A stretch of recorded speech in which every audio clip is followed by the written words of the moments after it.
Loan app തട്ടിപ്പ് കേസിൽ ED arrest ചെയ്ത മലയാളികളുടെ അക്കൗണ്ടുകളിലേക്ക് എത്തിയത് 718 കോടിയെന്ന് കണ്ടെത്തൽ.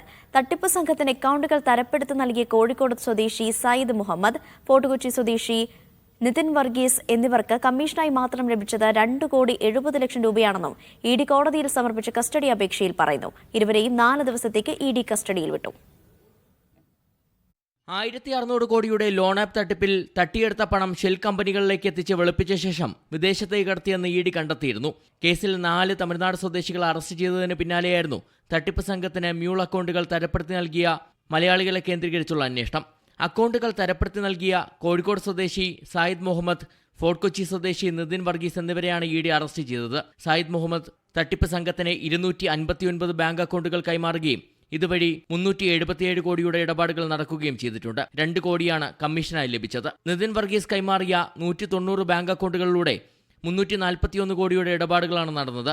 ഇയാൾക്ക് തട്ടിപ്പ് സംഘത്തിൽ നിന്നും 70 ലക്ഷം കമ്മീഷനായി ലഭിച്ചു. 341 കോടിയിൽ 115 കോടിയാണ് ക്രിപ്റ്റോ ഇടപാടുകൾക്കായി നിക്ഷേപിച്ചത്.